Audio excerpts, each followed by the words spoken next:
ఒక్కడై రావడం ఒక్కడై పోవడం నడుమై నాటకం విధిలీలా వెంటయే బంధము రక్త సంబంధము తోడుగా రాదుగా తుది వేళ. ఆయన నటన చూసి అంత గొప్ప నటుడు. నేను ఆ సినిమా చూసిన తర్వాత షార్ట్ ఫిల్మ్ చూసిన తర్వాత తర్వాత కూడా ఆయన Telangana short film makers welfare association గౌరవాధ్యక్షులు ఉండి కూడా చాలా మందికి హెల్ప్ చేశారు. ఆయన ఫంక్షన్ హాల్ ఎవరు అడిగినా, నిర్మాతల మండలి అడిగినా లేకపోతే short film makers welfare association ఉచితంగా ఇవ్వడం. పరిచయమై దాదాపు 6 నెలలు అనుకుంటా, అంతే అవుతుంది.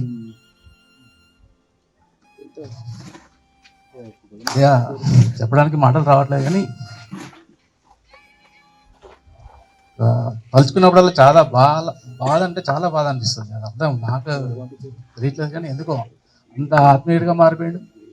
అప్పుడప్పుడు ఫోన్ లిఫ్ట్ చేయకపోతే బయట ఒక్క ఫోన్ కొనిస్తాను, నా కోసం ఒకసారి నువ్వు చిన్న ఫోన్ పెట్టుకో, అంత ఆత్మీయంగా మాట్లాడేవాడు.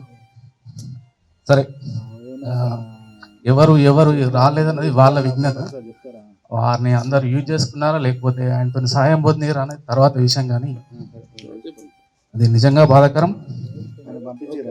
నిర్మాతల మండలి అంటేనే మిగతా కళాకారులందరికీ సంక్షేమం కోసం పెట్టినాం కనుక ఇలాంటి కార్యక్రమాలు ఎవరికి ఆపదొచ్చినా ఏదొచ్చినా మేము చేస్తామని ముందుంటామని మా అందరి తరపున మేము చెప్పడం జరుగుతుంది. అదే ఒకటి, మనం అందరం కళాకారులు. మనం ఒక విషయం మంచిగా నేర్చుకున్నటువంటిది ఒకటి ఉన్నది, సినిమాలోనే ఉన్నది. కళాకారులు కానీ స్వాతి ముత్యం సినిమాలో ఒక శవాన్ని తీసుకెళ్తుంటారు. స్వాతి ముత్యంలో కమల్ హాసన్ పిచ్చోడు, అంటే అంత జ్ఞానం ఉండదు, అయినా ఆయన దగ్గర ఏదో ఒకటి ఉంటుంది. నేను మనిషిగా పుట్టాను కనుక అని పోయి మోస్తాడు. అంటే అంత జ్ఞానం మనకు లేదా, మనం అందరిలో లేదా అనే విషయంలో నాకు చాలా బాధ అనిపిస్తుంది. చాలా అంటే చాలా బాధ అనిపిస్తుంది. ప్రతి ఒక్కరు కళాకారులని అనుకుంటున్నాం, కళాకారులు తర్వాత పుట్టినండి, ఫస్ట్ అందరూ మనం మనుషులు. ఇప్పటికి దాని దేవేంద్ర కూడా నా గ్రూప్ రావన్నాడు. నేను రానన్నా, ఒకటే గ్రూపులో ఉంటా, అటు ఇటు తిరిగేటువంటి కాదు. ఈ రోజు సీతామహాలక్ష్మి కనీసం ఒక స్టేట్మెంట్ కానీ ఏది కానీ ప్రగాఢ సానుభూతి కూడా గ్రూపులో పెట్టలేకపోవడం చాలా బాధాకరం.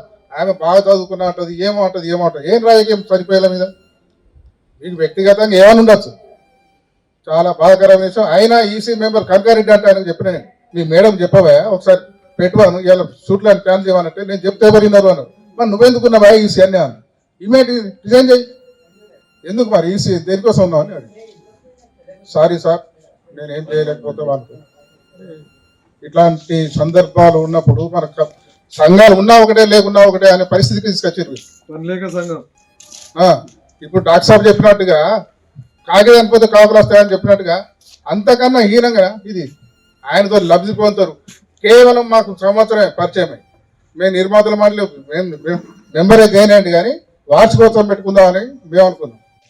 చిన్న కొడుకు కనపరిచిన పెద్ద కొడుకు, ఇది అట్లా అందరూ పిలుచుకుంటూ ఆల్రెడీ టోటల్గా అలకొడల కన్నా మీ ఇద్దరం ఎక్కువైంది అతనికి అనుబంధం.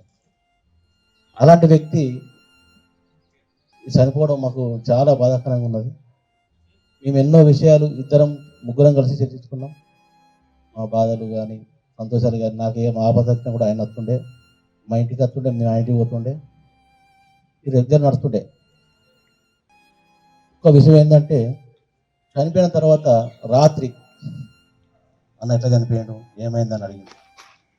ఆయన తర్వాత ఎవ్వరు ఇంతవరకు కూడా అడగలేదు. తర్వాత ఆయన పోస్ట్ పెట్టిన తర్వాత ఇక చూసి అందరు వచ్చారు, కానీ దానికైతే సావుకైతే ఎవరు చెప్పాం, అది తెలుసుకొని రావాలి. ఏ సంఘమైనా ఏది ఉన్నా కూడా. మళ్ళీ మార్నింగ్ వరకు ఒకసారి విజయలక్ష్మి కూడా చేసింది, ఆమె కూడా అడిగింది, చెప్పిన మార్నింగ్ మళ్ళీ చేసింది ఫోన్, అన్న డెడ్ బాడీ వచ్చిందా, మేము వస్తాం అన్న, వచ్చింది రండి అని. అక్కడికి వచ్చేసరికి ఈయనన్న కానీ రాజక్ కానీ ఇగో షకిల్ అన్న కానీ డాక్టర్ సాబ్ ఆయిల్ రమేష్ గారు దేవేందర్ రెడ్డి గారు కనవలేదు. మీకు ఫోన్ చేసి కావచ్చు, ఓన్లీ మేమే ఉన్నాం. ఆమెకి ఏంటంటే ఇప్పుడున్న వ్యక్తి గౌరవాధ్యక్షులు నిర్మాత మండలి తరపున బతుకమ్మ ప్రోగ్రాం రోజు ఓ నాన్న గుండె కోత అనే సినిమా రిలీజ్ ఉండే. ఆ రోజు ఆడియో ఫంక్షన్ చేయడానికి మేము ఫిక్స్ అయినాము. అదే రోజు బతుకమ్మ పండుగ ఉండేది. అయినా బతుకమ్మలు ఆడడానికి కింద ఓన్లీ కింద వరకే ఇచ్చిండు వాళ్ళు, మీద ఓన్లీ సన్మాన కార్యక్రమాన్ని మాకు నిర్మాతలకు ఇచ్చిండు. నేను ఎప్పుడైతే కనబడ్డానో అప్పటి నుంచి ఆమె ఇక ఫీల్ అవ్వడం జరిగింది. కళాకారులు అంటే ఒకరు ఓడిపోతారు, ఒకరు గెలుస్తారు. దాన్ని మనసులో పెట్టుకొని ఎన్ని రోజులు ప్రయత్నిస్తావు? సంఘం నీది కాదు కదా, ఒక 50 మంది కాదు 200 మంది ఉంటేనే సంఘం అవుతుంది. అలాంటప్పుడు ఆమె ఇంట్లో పెట్టుకుని సంఘం మన సంఘానికి వచ్చి పోటీ చేసి గెలిచి అందరూ ఒక్కడే ఉన్నారు. సరే అధ్యక్షులు ఎవరో గెలుస్తారు, గెలిచినప్పుడు ఏం చేయాలంటే ఓడిపోయినా గెలిచినా అందరూ సమానం చూసుకుంటూ పోతే అదొక సంఘం అవుతుంది. కానీ ఎవరు ఎదురుగా మాట్లాడితే వాళ్ళు తీసేయడం, రిమూవ్ చేయడమే. ఆ భయానికే వీళ్ళు ఎవ్వరు కూడా ఎదురు మాట్లాడడం జరుగుతుంది. అంత భయం ఎందుకు అసలు సంఘం అంటే? అలా జీతాలు ఇస్తుర్రా మీకేమన్నా? అలా ఏమన్నా మీకేమన్నా సాలరీస్ ఇస్తుర్రా? ఒక్కరు కూడా మాట్లాడరా? కనపడి శ్రీనివాస్ అంత వీడియో పెట్టిండు అన్న, నువ్వు మాట్లాడితే కరెక్ట్ అని ఒక్కరు అన్నరా? ఎందుకంటే భయం. ఆ భయంతో ఎన్ని రోజులు బతారా? మరేమైనా పూలే ఏమో టైగరా? ఇక్కడ నుంచి ఆంధ్ర నుంచి వచ్చింది, ఇక్కడ వెళ్తుంది.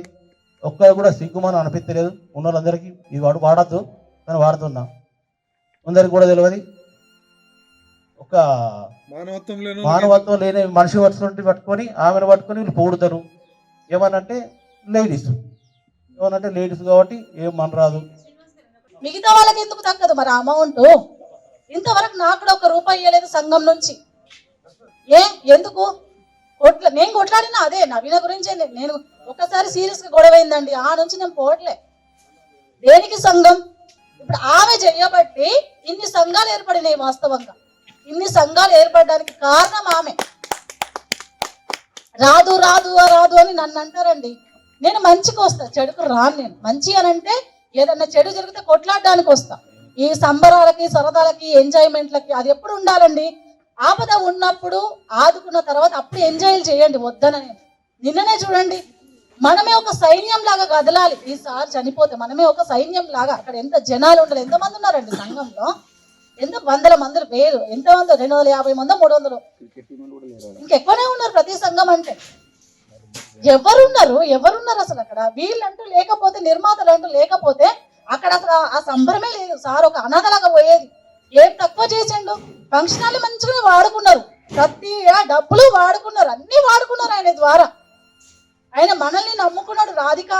రాధిక ఎంత సంబరపడుతున్నాడో నాకు తెలుసు. అసలు నేను ఆర్టిస్ట్ పర్సనల్ గా నాకు తెలుసా సారు? పర్సనల్ గా ఈ ప్రొఫెషన్కి వచ్చినాక కాదు.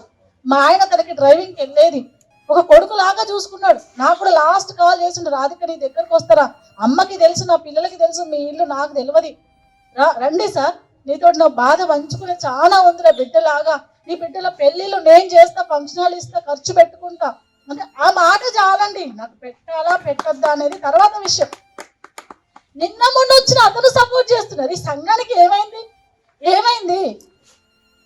5,000 కోసము మీటింగ్ పెట్టాలా? ఆమెకి ఎవరిని అడిగి 5,000 ఇచ్చిండ్రు? మరి ఎవరిని అడిగి ఇంత ఒక సమావేశం ఏర్పాటు చేసి వాళ్ళ అమ్మ చచ్చిపోతే ఒక తోడు కాదు, బండు కాదు, ఎవరు కాదు. మరి మాకు కూడా రేపటి రోజు అమ్మలు చచ్చిపోతారు, నాన్నలు చచ్చిపోతారు. ఇవ్వండి, మరి ఇవ్వండి. ఎవరు ఎందుకు రియాక్ట్ గారు? నాకు అది కావాలి. ఎందుకు? ఇంత పెద్ద పెద్ద మనుషులు ఉన్నారు, పదవిలు ఉన్నాయి, పర్సనల్ గా కూడా మంచి పదవులు ఉన్నాయి. ఇప్పుడు సార్ ఉన్నారు డాక్టర్, సార్ ఉన్నారు టీచర్, ఈ సార్ ఉన్నారు జర్నలిస్ట్. ఎందుకు ఆమెకి మాట్లాడారు తిరిగి?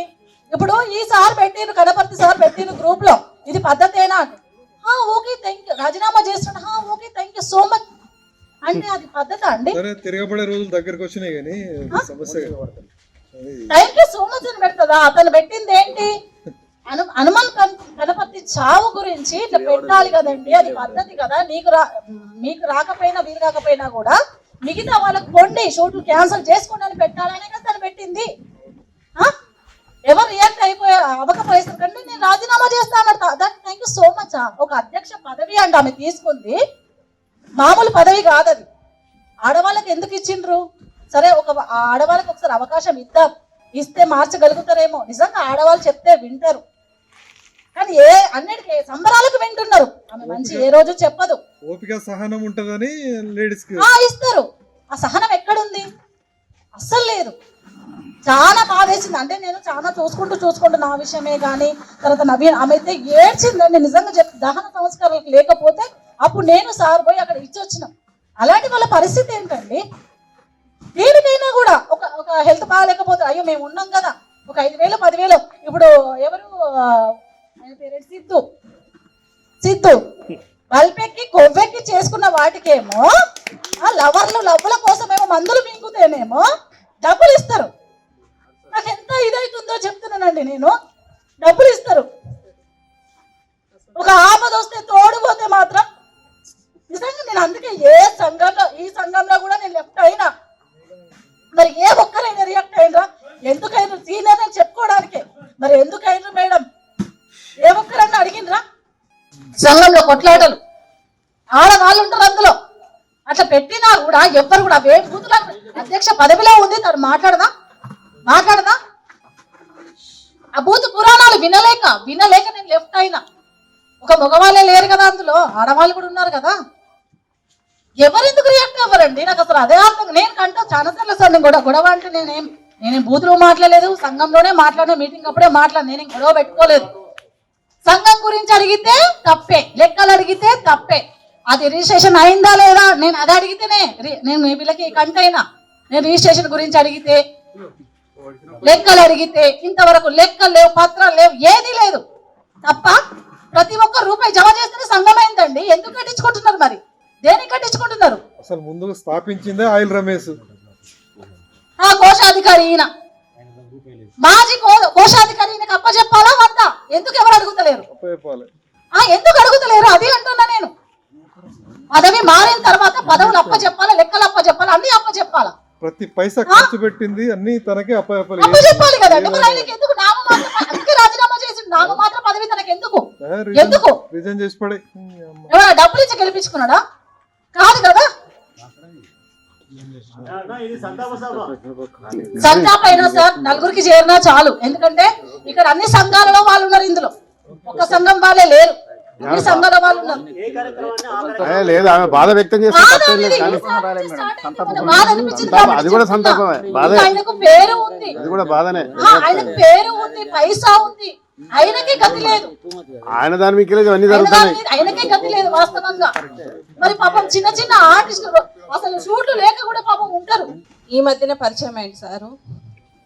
చాలాసార్లు నాకు కాల్ చేసి నా ప్రాబ్లమ్స్ తను అడిగి తెలుసుకునేది. నిజంగా చాలా బాధ అనిపించింది. సార్ అన్నట్టు ఒక కాకి చేస్తేనే, ఒక కుక్క చేస్తేనే 10 కాకులు వస్తాయి. అలాంటిది ఇంత హీనంగా, ఇంత దుర్మార్గంగా ఒక మనిషి చనిపోయిందంటే ఒక్కరు రాకపోవడం. నేను ఆ టైంలో నేను లేను, నాకు కొన్ని ప్రాబ్లమ్స్ వల్ల నేను రాలేకపోయాను, కానీ చాలా బాధపడ్డా.